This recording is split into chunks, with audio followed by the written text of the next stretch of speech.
This is just a sample of the audiobook. To get the complete audiobook, access the link posted in the first comment. Sand from the ground stuck to the sweat on my skin, even when I stood to lift the front hood. Again, I scanned. The radiator and the alternator and the transmission and the oxygen sensor.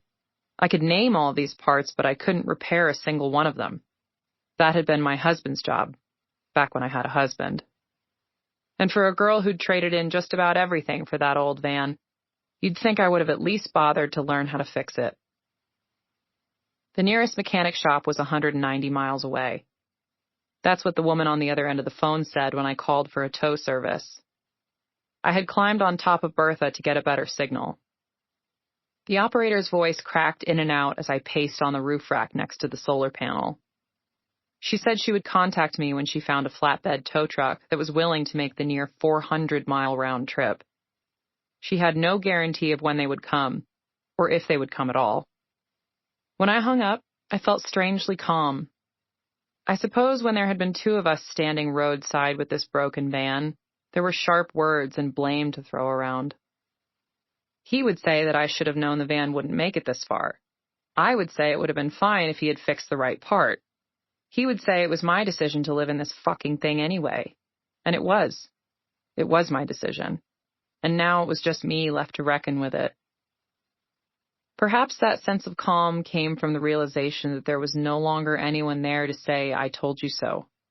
No longer anyone there to try to convince me to give up on Bertha, because for some ungodly, inexplicable reason, I just could not give up on Bertha.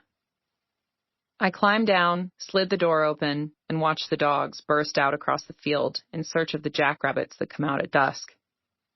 They disappeared from view as I yanked the cork from a wine bottle with my teeth and took a good long swig. For as many times as I had watched the sun dip low in the desert, it still mesmerized me. First, the pale blue turns to pink, softening the edges of all the sharp, brambly desert things. Then the reddish-orange seems to rise up from below like fire, silhouetting the hills and the junipers and the sandstone cliffs. Then, just like that, it dims and fades, and the dogs wander back to the van, and the deep blue night drips down over us. Even as I stood there in the middle of the road, beside that giant orange mess of metal, it all seemed so peaceful. There had been no dramatic explosion, no horrible, screeching car accident, no burst of fire consuming her whole. Bertha just rolled silently to a stop one day on a completely nondescript dirt road that sliced through a sagebrush field, and it was over. That part of my life was over. I believe the truth of how we become who we are is layered.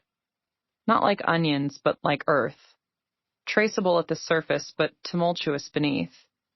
Tectonic plates of our pasts, shifting violently, or more often subtly, causing great rumbling disruptions in the identities we think we've mapped so well. I didn't grow up in the desert. I didn't grow up in any kind of world where risk was encouraged, where fear was celebrated. In fact, living in an old van with only the coyotes for neighbors was a positively rebellious departure from my middle-class Connecticut upbringing. A middle finger to the only way of life I'd ever witnessed. Grow up, go to school, get a job, get married, buy a house, have some kids, make a lot of money, buy a bunch of stuff, work constantly to afford all the stuff, and then hope you're still alive and able-bodied enough to go out and see the world. Where I came from, how much you had was always more important than who you were. Wealth was not measured in the stories you could tell, but in the price of your car and the size of your house.